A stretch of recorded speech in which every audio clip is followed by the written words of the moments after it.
Good evening and welcome to our Committee of the Whole meeting for Monday, September 21st, 2020. This meeting is being held in person and also through Zoom. And if you would like to participate in this meeting during the session, we'll provide instructions for that for public comment after each item is spoken to by city staff. So our first item tonight is a refuse rate study. And with that, I have Mr. Brian Heath. Thank you, Mayor. I'm going to share my screen here with you and get started with the presentation. And this is in regard to our refuse fund and all of the different facets that go along with our refuse operations. So bear with me while I get this ready, and then we'll get started.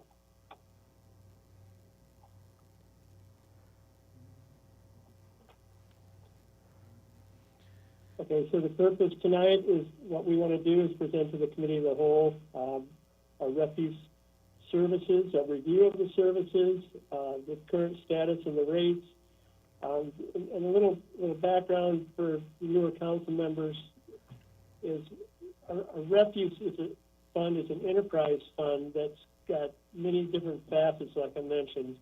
The mainstay of the revenue source is our monthly collection fees for our automated refuse carts. So that's kind of the base of our fund and our revenue source, I should say, and the rest of it is revenue generating, but there's many other areas that I'm going to cover as we go through. So the first one I want to focus on is the automated refuse collection service. Then we'll talk about some proposed rate increases that staff came up with. And then we'll kind of do a summary of all of those as we go through here. Okay, so starting with the automated route. Mr. Heath, if you could just wait a moment, we're going to try to boost up your volume a little bit here. Okay. Or just yell. Are you able to hear me okay now? It's still pretty light.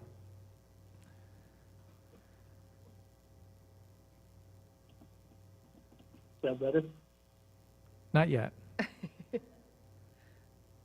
not sure. Might be the most we can do. Yeah, I think so. Okay, so just really lean into that mic then, Mr. Heath. Okay, so how's it? That's much better. How's it now? Okay, I'm getting a little feedback though. Anyway, I'll keep rolling unless I hear different. Go right ahead. So in FY 2020, we had 12,000 or thereabouts automated refuse collection accounts. We collected 7,667 tons, and when we talked about rate increases, the last increase was in July of 2008. So some of the rate history here is prior to July 2008. I'm getting a lot of feedback here.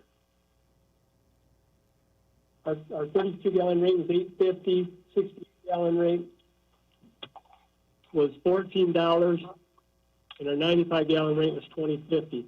That increased in 2008. So that amount prior to 2008 was in effect for probably a year before, and it only raised like $1 per container.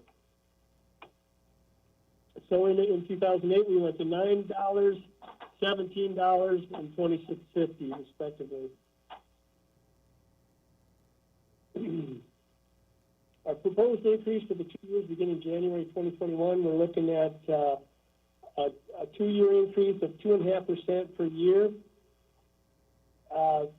So the 32-gallon rate would be at 2.5% would be $9.23 in 2021 and $9.46 in 2022. 68-gallon would be $17.43 in 21 and $17.86 in 22, and then 95 would be $27.16 and $27.84 in 2022. So to put that into a little better perspective, if you're looking at an average increase, and this is our minimum, our medium-sized cart, and it's the one that's the most popular. It's the one we have out there the most. Our average increase for the first year would be 43 cents per month, and then the second year 86 cents per month.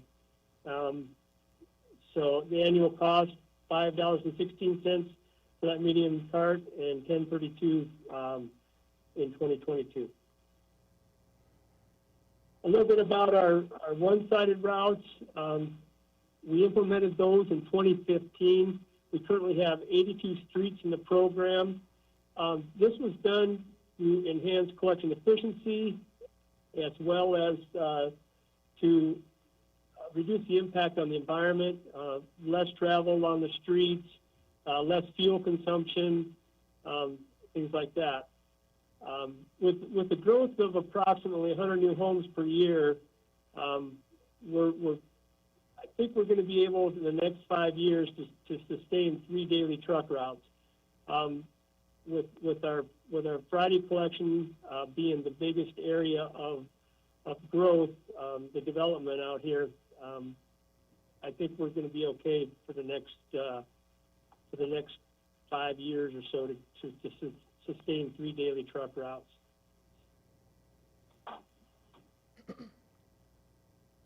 Our rate history, this is one of the reasons that we looked at a rate increase. From 1990 to 2014, our rate at the landfill was 33.25 per ton. Beginning July of 2015, it went up $1 to 34, and then $2 for each year thereafter until 2019. So we've experienced a $9 increase over the past several years here, and at this point, we're looking to try to catch up with that a little bit.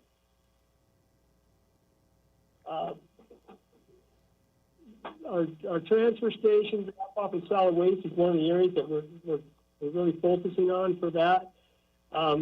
We got kind of a two-tiered fee schedule for that. Right now, our household solid waste is $57.50 per ton, and our demolition is $59.15 per ton. The difference is the demolition material is typically building demolition, that type of thing, so that cost was just a little bit higher. But come with that was a lot of confusion for not only our staff but for customers, wondering if they should be charged the household rate or the demolition rate. So the proposed change for that in January would be to combine the two and increase it to $65 per ton.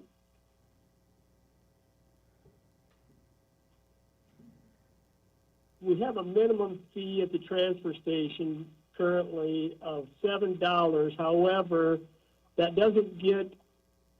really doesn't get charged. So what they're doing is really, right now, they're just basing it on the weight that comes in. So the ordinance calls for a minimum charge. However, they've just been charging per pound. So we're looking to get that established as a $7 minimum fee and keep that according to ordinance and have that established. That doesn't mean that we wouldn't allow the person who may come in with a single bag or two to just charge them individually for those bags. Excuse me. Currently, our rate for that is 75 cents. We're looking to increase that to $1 per bag. But anything else that comes in, so say you have a small load of materials that doesn't quite equal that 220 pounds, and maybe 100 pounds of material, we're still looking at that $7 minimum fee and try to enforce that a little better. UNI is another user of our transfer station. Their current rate is $42.25 per ton, and that's the same as what the $9 increase is. When we established UNI usage of the transfer station, we had it set at $9 per ton higher than our rate, which was at the time $59.15 or whatever. And the reason we did that, we wanted to give them a break, but yet we still needed to cover some of our operating costs to transfer their materials. So we really didn't keep up with the rate increases. So beginning of January 2021, we're also looking at a landfill rate increase of $9 per ton. A rate increase of $9 per ton over the current landfill rate for UNI to use the transfer station. And that puts us back to where we were 5-6 years ago. Another aspect of our recycling, if you will, or materials that we take in as a transfer is asphalt shingles. We've separated out the asphalt shingles from our waste stream in 2014. And what we did there is we started a recycling program, which saved us a lot of wear and tear, not only on our compaction equipment, but also, the loads transported out to the landfill. If you can imagine having like a hailstorm or something where we get a lot of material coming off of residential roofs, this has been a huge savings for us to divert them from the landfill. And what happens with this material is we pay for the processing, the grinding of the material, and then we partner with a local asphalt company to sell that material to them to be blended in with their mix for hot mix asphalt. So our proposed change here is to increase that by $10. And part of the reason for that is we have to transport that material to a processing site, which causes us some cost in transport. So we want to increase that to kind of capture those transport fees for us to process the materials. And then contaminated shingles can be a problem. Those are, when I talk about contaminated shingles, I'm talking about shingles that have wood in them, or they have the wrappings in them, or there's flashing, that type of thing. So what's considered a clean shingle is nails, the shingles, and the felt paper. So anytime we get a contaminated load, we're looking at charging a surcharge for that, just because we have to clean that up, and it takes some effort to do so. So we're looking at $75 per ton for that. I'm going to cover yard waste just a little bit here. We're not looking at any increases here. However, for the benefit of the newer council members, I wanted to go through this just a little bit. FY 2020, we had 7,997 automated yard waste counts. This is a voluntary program, as you know. We collected 30,000, almost 40,000 yard waste carts, almost 31,000 yard waste carts in FY 2020, and we collected 1,012 tons of material. Now, what we did recently was divert that material to our compost site, which saves us a significant amount, approximately $34,000 a year in tipping fees. Prior to us taking everything out to our compost site, we had everything that we managed through the transfer station on Mondays from residential collection was hauled to the landfill. So that's a significant savings in that arena, which also helps pay for our contractor fees out at the compost site. So not only the $34,000 in tipping fees was saved, but we're also talking about savings of transport fees, processing fees at the transfer station, and we're also able to accommodate contractors and residents who want to use it for regular refuse on the off Mondays or during the winter time when we're not collecting yard waste.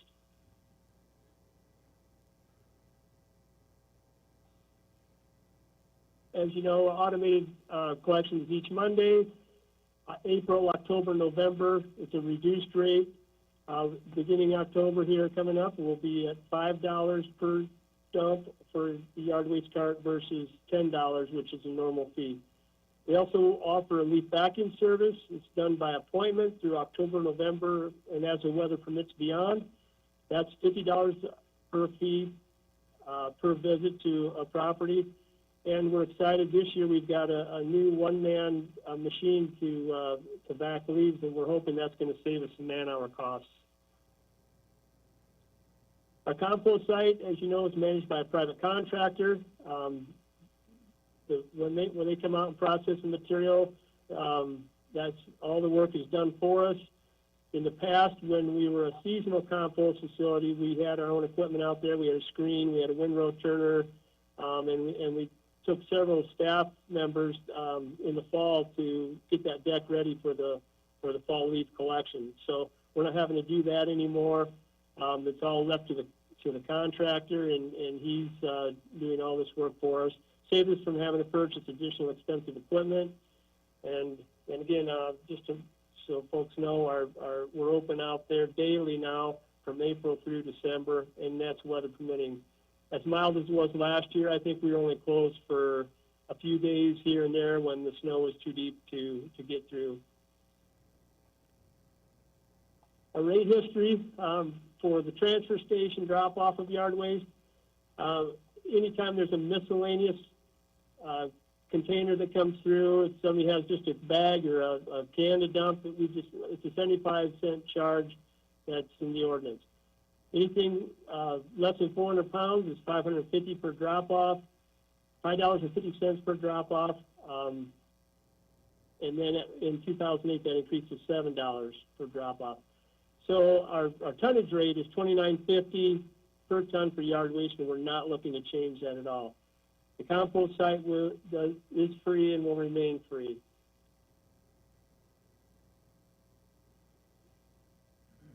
On the automated routes, the 95-gallon carts, in July 28th, they were increased from $5.50 to $7 per dump.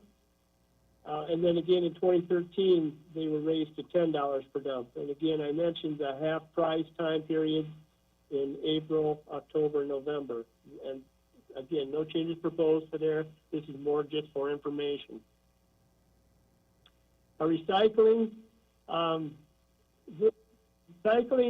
we do generate some revenue, but it's very little. We're one of the few communities that has the ability to generate revenue with the type of processing that we do. We work very hard to establish this. The problem is, with the China sword policy and with the fluctuating market rates, it's just very hard to determine what that's going to be. There's really no way you can determine or find a way to use that revenue or to count on that revenue for certain things. So with this, we're able to take care of tin, glass, plastic, newsprint, cardboard, and we're one of the very few in the state that offers styrofoam recycling. So give you an example, in 15 years ago, our monthly commodity take for household recyclables was around $20,000. Today, in a year, we're lucky to generate $10,000 in revenue. So we really can't count on our refuse for any revenue source. We have several substations that are out and about. Those are always free for residential use. We collected 2,080 tons in FY 2020, and we used 3,865 man-hours. And again, there's that revenue that we generated in 2020 is $10,000. But again, that's still better than paying nearly $200 a ton to get rid of the material on a curbside program. Just an idea of what we take in for our recycling in the different areas. Our UNI substation, 287 tons. Fairway is one of our big ones at 413 tons. Green Hill Village is catching up. That's one of our newer sites. That's really getting popular. That's up 369 tons. And then our main site, which includes some of our smaller substations, is just over 1,000 tons per year.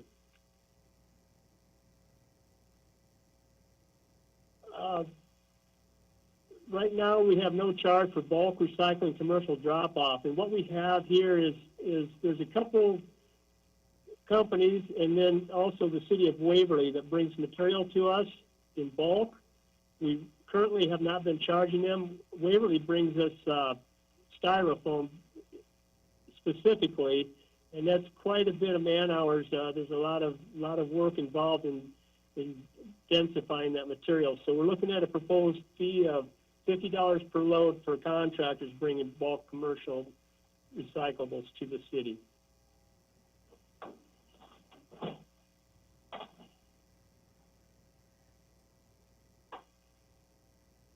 We implemented the bulk pickup fee. Talk about that a little bit. July of 2013, it was $5 per stop for unlimited amounts of items.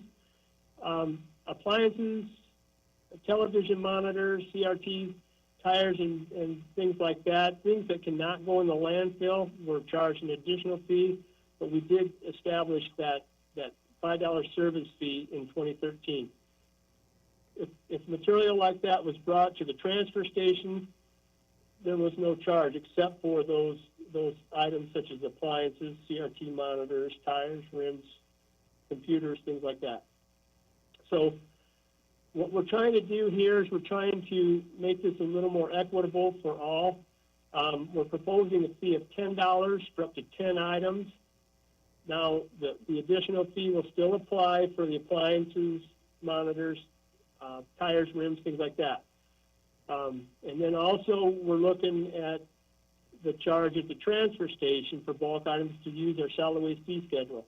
We've had a lot of confusion there again where we've had people bring what we consider bulk items to the transfer and may have demolition material, and it's very difficult to determine whether they should be a free drop or what that weight would be. So we're looking just to clean that up, have a proposed fee of $10 service fee and up to 10 items. It makes it fair for everybody that way. Our appliances, we've collected almost 4,000 appliances or 198 tons in FY20.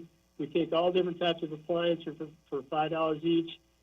That was prior to 2008, and in 2008 we did increase that to $7.50. We're proposing an increase in January of $10 each for appliances. That can either be dropped off at the transfer or picked up on bulk. So if it was a bulk collection, it would be $10 for the appliance plus the $10 service fee. Tires and rims, we've had to separate tires from the landfill since '89. So we've established that rate, and I believe that went up once several years ago. But at present, we're at $2.50 for auto tires, $6.50 for truck tires. Anything on rims, $5, unless it's a large truck or a tractor tire, then they're $9. We've been pretty stable in that area with our contractor that takes this material, so we're proposing no change for 2021. TV CRT monitors, that cost has went up somewhat for us.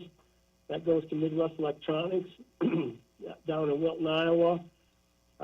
We used to receive a credit for some of the flat screens. However, they've kind of gotten away from that. So our fee now is our charge from them has gone up somewhat. We did have that fee established in 2013 at $5. We're proposing an increase of $7.50. Containers. When we first established our container, and this is our 3-yard container that sets it, residents, if they have excess materials or at businesses or places like that, there are 3-yard containers, what I'm talking about here. We typically had a waiting list, and when we established that rate several years ago, it was $35 per dump.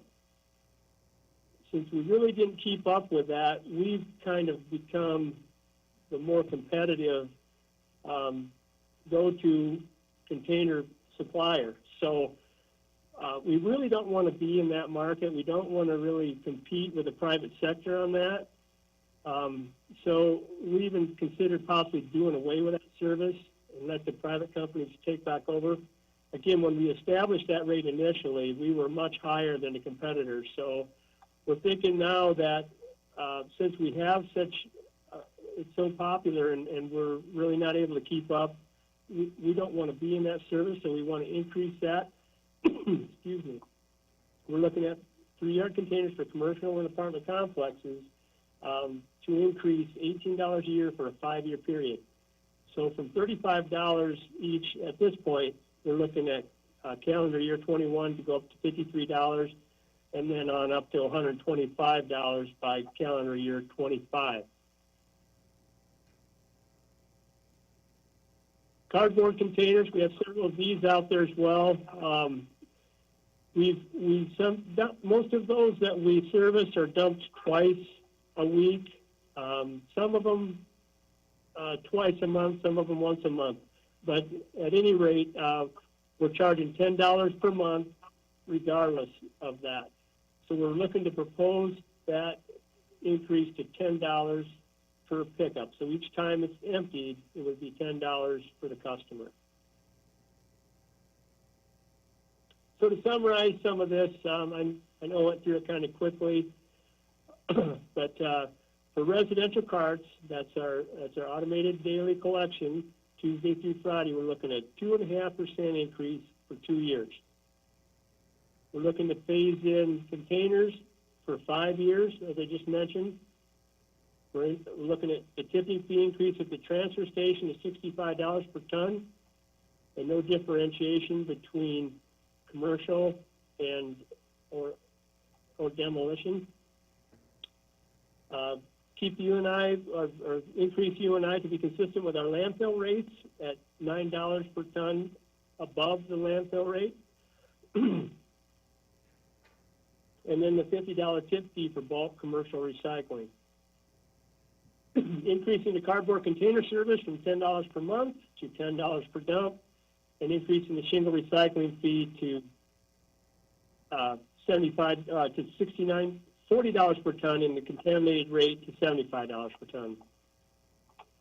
Our appliances from $7.50 to $10, and our TV CRTs from $5 to $7.50. That's our electronics.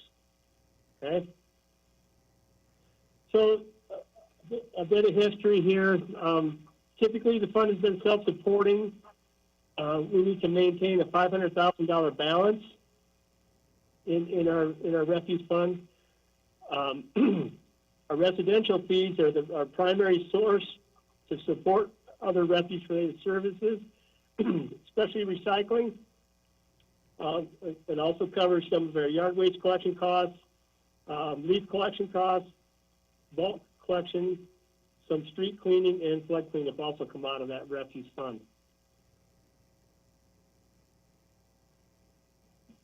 So like I mentioned earlier, the expansion of the compost site, there was some expense there initially, but that is now seems to be breaking in, especially now that we're able to take our yard waste out from the transfer station to the compost site without having to pay that tipping fee and hauling fee. Community recycling has increased as remote sites have been added. I think they've been well received, and I think, you know, when we kind of talk about the philosophy of quality over quantity, I think people understand that, and they're kind of accepting of that. It's only recyclable if the material is able to be made into something new, and a lot of times that's not the case. It goes back to a landfill or gets incinerated or something. So we're very careful of trying to put out quality material. We bale mill-grade quality bales at our facility, and we feel like we're doing a very good job of getting that material out there to the mills and getting it recycled properly. And again, with our compost site and our recycling, we've diverted a significant amount of material from landfill, namely the shingles. I think the shingles has probably been our biggest weight, the largest quantity of material that we've been able to divert from the landfill. So there's growing interest in smart environmental practice. We're going to continue that. We've got our one-sided collection. We're going to increase recycling sites as we can, and we're going to continue doing everything we can to keep that quality high so that our material is not being rejected at the mills. And then we'll also continue with city's marketing and public relations of the refuse program and help people understand why we do it the way we do. So our motion here this evening, what we'd like to do is to proceed with drafting the refuse rate ordinance, implementing the recommended rate increases that are included in the presentation, and I'll take any questions that you have at this time. Thank you, Mr. Heath. Actually, I would start us off by having council ask any questions of Mr. Heath. Okay. I will also, go ahead. I'd like to address 10 items for $10. When I was on the College Partnership, a lot of discussion of the move-out time period. We have probably close to 2,000 rental properties, switching tenants. If we have, it's often we're going to have, if it'd be feasible to develop a different fee if it's more than 10 items, or just do a flat rate, maybe $12 for a limited amount. I'd like to see something there in that regard. Because having dealt with college rentals for close to 30 years, you have an issue there where everybody wants to get out and into their new rental unit, and it's a time consideration for the landlords as well as the tenants coming in. Can we figure out something there, possibly different than just 10 items for $10? Is what I'd like to see. Okay. And along with that, I got an example of a bed. If I put the bed out at the curb, which is often left behind when tenants leave, box spring, mattress, headboard, frame, if I assemble it all into one item and set it there, is that one item? Or, I mean, you could look at it different ways, along with sofas and dressers and all the things that college students typically leave and move out. So I understand $5 is extremely cheap. If we just did a flat rate of $10 and see how that goes, or do $12 and unlimited. I'd like to see something there as a compromise. Okay, so that's been brought up. We would have, for Mr. Rogers, it sounds like we have a need for a motion first and then to put that in as an amendment. Is that correct? Correct. Okay, so I'll entertain a motion to approve the tax rate schedule. So moved. It's been motioned Second. and seconded. So then, kind of tying back into what Mr. Cruz had said for offering amendments to it, there aren't, as I gathered, there weren't detailed statements. It's just a request to explore it further, correct, Mr. Cruz? Like provide. Correct. I mean, in the committee discussion like we have here, it's sort of an exploratory discussion. If Mr. Heath could offer any ideas, or how do we go about this? Because $10 for 10 items is most equitable, I think, and practical when you have 2,000 rental properties changing hands in the month of May, let's say. So I'd like to see something a little more equitable there. Okay. And I don't know what we could. I propose $12 as a flat rate. Or Brian, if you have some numbers, that how many times do we go over 10? I don't know. You probably don't have numbers. Okay, and for Mr. Gaines, then I would suggest that we move forward with the motion as it is, and then have staff move forward with work with Mr. Cruz to see if there are some additional items that then could come in later. Would that be the safest way? How much time do we have to work with before the rates need to go into effect? Well, I think our goal would be January 1st to have the rates go into effect. I don't know if we'll make that right now, but we can work with this particular item with Mr. Cruz if he's suggesting that, and the council's fine with that. Now, it'll come back in an ordinance form, so we'll really have that first time during the ordinance to talk about it and make any changes at that point, and then once you start having readings, and we would have to start over, but. Okay. So we'd move forward and then potentially have these items in an amendment or already included in the ordinance. Yes. Okay. And I think Mr. Heath and the rest of the committee that was working on this can get together and look at what Mr. Cruz was suggesting. Okay. Is that approach acceptable to you, Councilmember Cruz? Yeah, I'd like to see something because, you know, we got Iowa City and Ames as models as well, college town environments. And, you know, the $10 for 10 items is good for probably, you know, 11 months out of the year. But you've got May and maybe even December, there's a lot of move outs. And there will be times, you know, so I definitely want to see something a little different there. Because of my experience. Okay. Seeing that, So it wouldn't require an amendment to this motion. Is there any other questions from council? Mayor, yes, can I just say, just for staff's benefit is, you know, I think sometimes why it's nice to come to committee first is to make sure kind of what page everybody's on. So then when we bring the ordinance, you know, we kind of have our direction. So happy to work with Mr. Cruz, but maybe we want to first find out if the majority of the council is interested in doing something different. Otherwise, you know, if we don't, we bring it up in the ordinance form and then we do amendments. Like we said, we might have to start the process over. So again, happy to work with Mr. Cruz, but might be kind of nice to see if that's kind of the majority of the council is interested in doing that as well, maybe by consensus or whatever. Okay, that's fine with me. For a consensus, does anyone have an objection to doing that? Councilor DeBurr? Well, just a question. What happens, if this is $10 for up to 10 items, what happens on items 11 through 17, for example? Do they just refuse to pick up, or is it $1 per item after that? Or if you do a $12 fee, does that mean they could put out 100 items for $12? I'm just asking what the clarity is on that. Okay, Mr. Heath, would you be in a good position to answer that? Yeah, thank you for the question, Mr. Bear. You know, we're looking to limit the amount of material that comes out at each stop.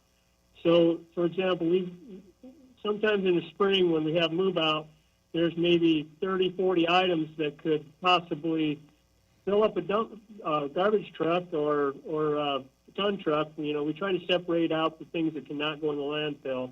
The rest goes in the garbage truck. So we're trying to limit the number of items that are put out, and because I think we get a lot of people that are, you know, they're eager to move out. They're looking just to get a quick way to get rid of things, and it's a burden on our staff, and there's a lot of volume there.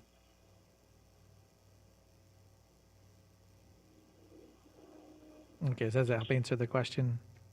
Well, don't we usually have a one day where it's free pickup for move out? No, not at this time. There was a program several years ago that St. Vincent de Paul and Goodwill cooperated in with you and I.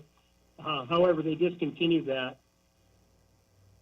But we were really not a part of that. We were just there to assist when they had items that we could help them recycle.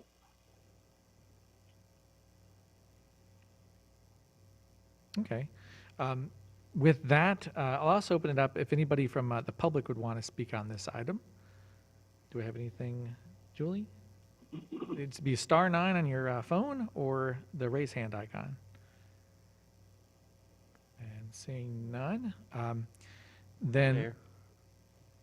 yes. Mayor? Oh yes, please. Daryl, can you go back over what your contention is with changing that? I mean, it sounds like there's a fair amount of situations that PW is running into that makes sense, what they're proposing here. well, what I'm thinking, or I guess unless you're a college student landlord and dealing with 10, 15, 20 move-outs in a weekend, you're not going to run into this in the rest of the community, most likely. And because we're a college town, and a big component of the community is rental property around the campus, I've been in discussions at the College of Partnership when I was a board member, dealing with the big pile of move-out material, and whether we charge $3 for 10 items or $100 for 10 items, you're still going to have these piles, most likely. I'd like to see something addressing what happens with the 11th item on up. I'm afraid, and I've experienced it already, that there's a lot of illegal dumping in dumpsters around. If there's going to be a charge over 10 items, I experience that all the time in my dumpster that I have, where there's items in there, and I'll pull out something with a name tenant from a couple streets away, or a resident from a couple streets away, and I go, it's a theft of service, I believe is the legal term, when you have illegal dumping in dumpsters. And I know if other landlords would be on this call, you would be hearing from them as well, because that was a big part of our College Hill Partnership discussions with the landlord component dealing with this. And I don't know if there's something we can do in May under different for that, Mr. Heath. I'd like to explore that. What Iowa City does and what Ames does, because those are the two other communities that have a big bulk of students in this scenario. So it's important, I think, to keep the College Hill area clean looking and, that sort of thing. Okay. Did that answer your question, Councilmember Miller? I believe so. And Okay. for Brian, so say you get to item 11, then it's another $10, correct? Am I understanding that right?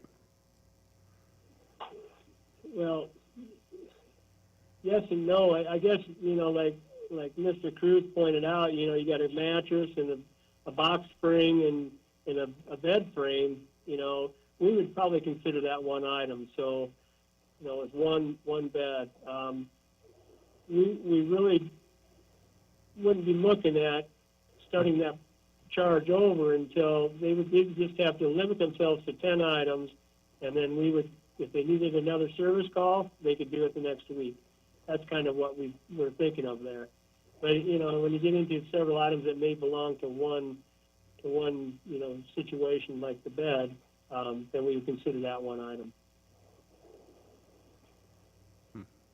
I mean, one of the things that we could propose is whether it's a fee, and I think Mr. Cruz mentioned this at the beginning, is, maybe it's $10 for 10 items or less, and then you could have a $20 fee for 10 items or more, or something like that. If the council saw that kind of as a compromise, maybe, or something to try, that's something else we could try to do. You could tweak that too by putting with a maximum of 20, so that if they have more than that, they should use the bulk pickup at the transfer station. Correct, because they'd always have that option to haul it to And the that's only transfer $7, is that right? station. I'm sorry, I didn't hear what she If said. it's under 260 pounds, that's only $7? Yeah, Correct. 220 pounds will be the new weight limit. I like the proposal that Ms. Rodebeck said, that if we go over 10 items, it's $20, and try that for a while. Okay, so that would I'd make answer. that motion against the consensus or whatever. Mr. Mayor, Yes, go ahead. Mr. I have a question for Mr. Heath. Would you be willing to come more times up in the College Hill area while they were moving out at that price? Because that seems to be the problem. If it's like you could come out almost every other day during that time to help keep that a cleaner area, the dollar doesn't seem like a lot. And if you had 10 items and you're just charging for one bed, that seems fair. But it just seems like we need to be up there more to pick up all the debris that comes out of college housing. Is that possible? Yeah, and we've done that in the past, where we spent several days in a row in that, in that spring move-out time period. We try to, just for everybody's information, we try to limit our bulk stops to 10 per day, and they're in the area of the collection for that day, for the automated collection. So, but there have been times with the college area that we've had to go there several days in a row, and that's not out of the question. That can be done. Okay, thank you. Okay, so I'd like to. go ahead. I'd like to comment, Brian, that a number of times I've been denied the extra pickup other than the day of collection. I call in for the large items. So if training of staff should be done at the time of year, that's what concerns me, because if you're over 10 items, and then we got to hold over until the next week pickup. Then where do we put that while the new tenants are in the building? You know, they're going to be upset. It's going to be piled in the front yard, and it looks really bad. So I really am pretty adamant about figuring out something other than just $10 for 10 items. I mean, I'd like to see $20 for things, 10 items. That seems reasonable. Less counting. You don't have to split hairs. What if I put my dresser on top of the bed that I put all together and assemble it on the curb? Does that become one item? Well, you know, how about I put 3 mattresses on one bed? So Okay, to so- kind of answer your question about being denied, there's been cases where we've had 20, 25 stops on a list for the day, and we simply cannot get them done in that day. Sure. So we'll defer till the next week if we can, or the next day, whatever the case may be. But typically, we don't have a problem except for in that springtime move out. That's when then it becomes a real problem for us. But typically, the rest of the year, it's not such a bad situation. Okay, so I'm hearing a consensus for addressing the 11 items and up, and the fee, as Mr. Cruz had suggested. So that is any disagreement to that or concern? So it's been motioned and seconded, and this is a voice vote. So all in favor, say aye. Aye. Opposed? Okay. Okay, so that passes, and thank you, Mr. Heath. Don't go away. We're moving on to snow removal on trails, and again, Mr. Heath for that discussion. Go ahead, sir. All right, thank you, Mayor. I have to apologize. I'm getting a lot of feedback here, so I'm trying to sort everything out. I'm just getting so much noise feedback that it's kind of hard to understand. So bear with me, please. Okay, and we're hearing you just fine. That's good.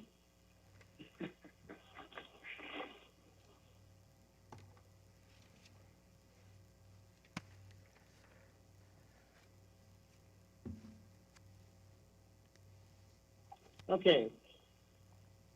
The next topic we'd like to talk about here is trail snow removal. As you know, there are select trails that we do. There are select trails that we do clear snow from throughout the wintertime. So we're going to kind of just review that and talk about the possibility of adding more in the future here. So we'll talk about equipment usage. We'll talk about average cost per mile of clearing. We'll talk about some of the benefits and challenges, and then kind of summarize the presentation. Our current clearing locations, and the ones in red you'll see are ones we added last year. However, due to the mild winter that we experienced, we haven't had a real good opportunity to gauge the time it's going to take, the cost it's going to incur for clearing these trails. So the new ones that were added: Lone Tree Road, Cedar to Hiawatha, was done last year. Center Street from Lone Tree to Clare, Pfeiffer Park connection, and that takes us from basically Waterloo Road near CFU to Pfeiffer Park. A good walkable connection there to keep you away from that heavy traffic. And then some of the others that we did prior, the downtown river bridges. We loop from Tourist Park to First Street to East Main and do both sides of the Main Street Bridge. Waterloo Road, Main Street to Highway 58, that's done on both sides. Goes past the rec center there. Hudson Road from First Street to the 2000 block. That's up near the UNI property. It's right where the wetlands demonstration area begins. And there's areas of that we do two sides on. 12th Street, Hudson Road to Union Road. And part of 12th Street was new last year. So prior to last year, we did 12th Street from Hudson Road up to Pheasant Ridge or thereabouts. And then we added all the way out to Union Road last year as well. We didn't get much opportunity, again, like I said, because we had such a mild winter to experience what it's going to take to do that road. But we do experience significant drifting out in that area when we do have snowstorms. University Avenue is another big one that was added a couple years ago. Obviously, all the new streetscape, we're doing that. We basically go from College Street to the east city limits. One side up to Main Street from College to Main, and then both sides from there on from Main Street to the east city limit. Also South Main from University Avenue to the Paul Park we're currently clearing. It's about 12.5 trail miles approximate, and then we added the 1.2 in 2019. And when I say trail miles, we're talking, that's just the length of the trail. When we're clearing snow, it typically takes 2 passes, so you can double that. Looking from north to south, I apologize if that ain't coming up quite right there, but this is just to show you what we're doing out north of town from Center Street up from Clare up to Lone Tree, and then Lone Tree from Center up to Hiawatha. That's the area we're doing out north right now.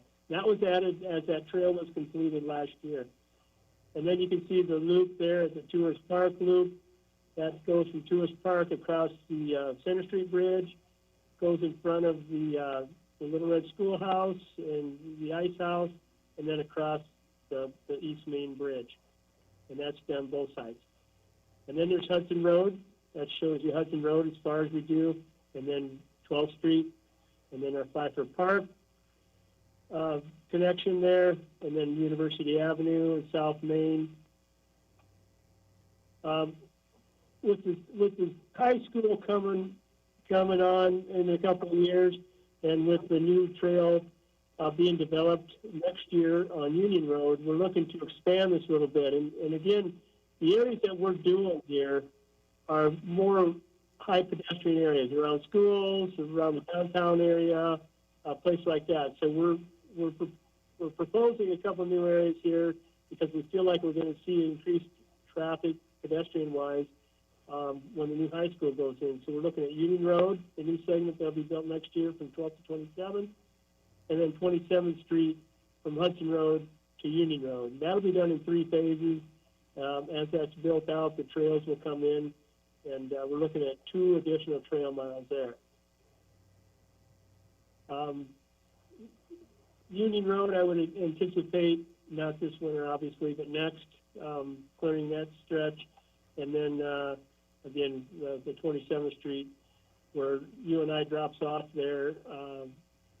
I shouldn't say Hudson Road, but near the UNI property there at Panther Parkway, we'll be going west to Union Road. And again, that'll be phased in. So that'll look something like this.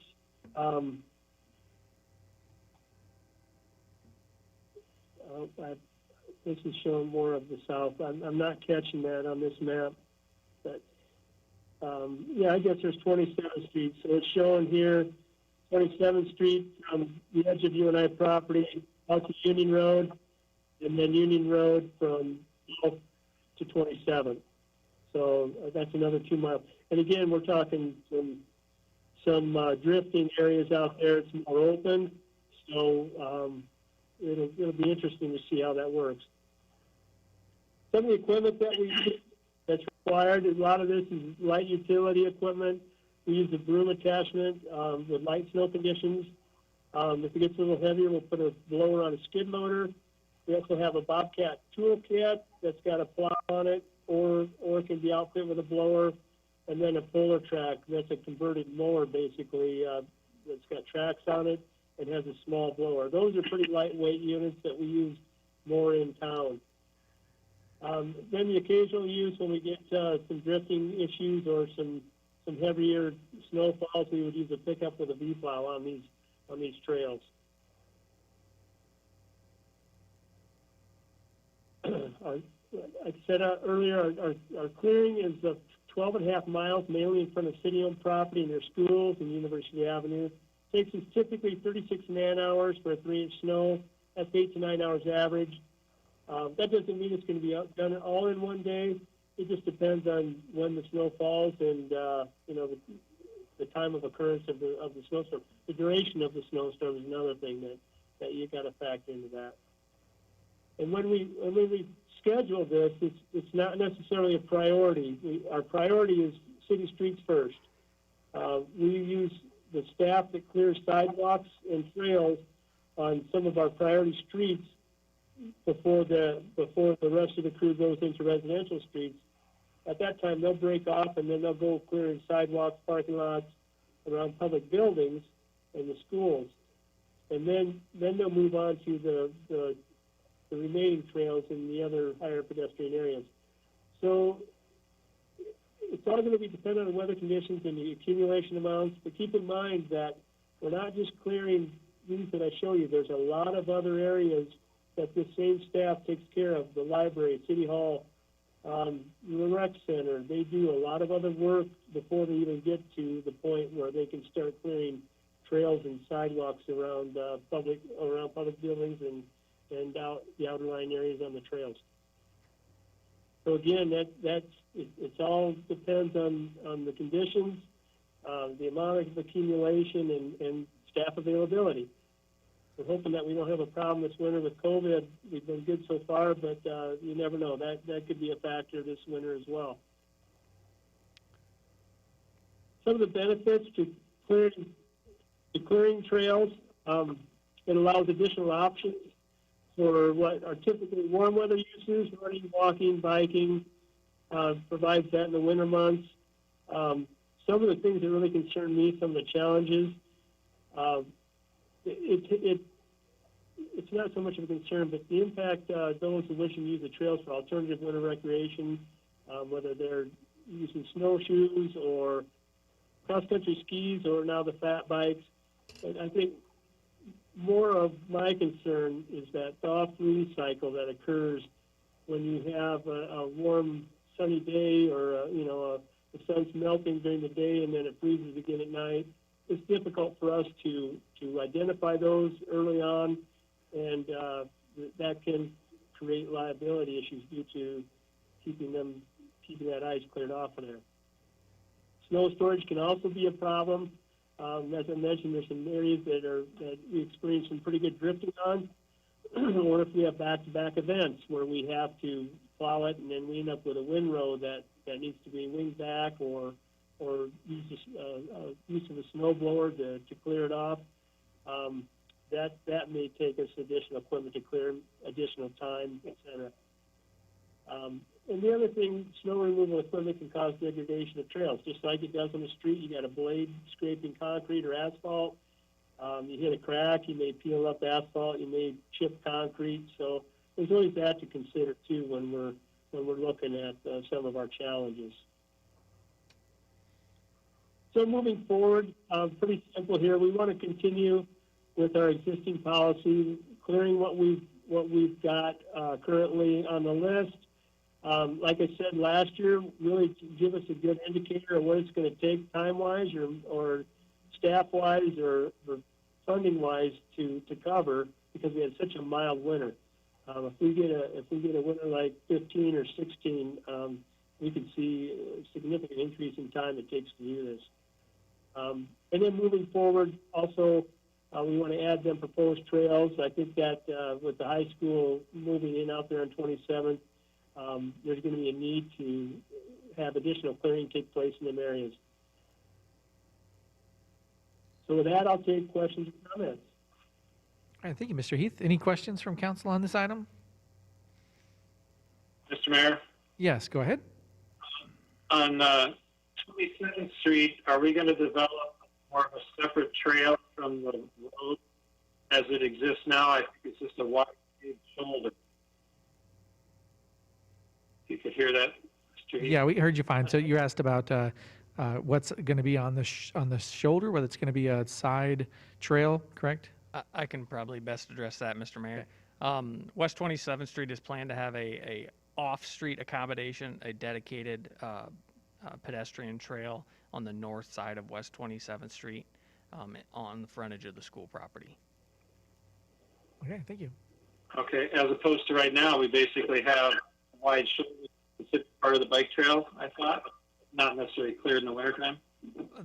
The existing corridor has what I would call a paved shoulder that the pedestrians use currently. But as development Right. continues west, we will continue that off-street accommodation. Okay. And then another question regarding the liability. What is the user of a trailer time accept the conditions of winter use to include, the black ice and that sort of thing? I mean, that just seems common sense. I'm not sure Maybe we can- Mr. Rogers' question. If for liability's sake. So that'd be a defense to a claim that the problem was open and obvious, and so the person should have taken precautions. Okay. Okay, any other you. questions? And any questions or comments from the public? Do we see anything, Ms. Swartzen? No.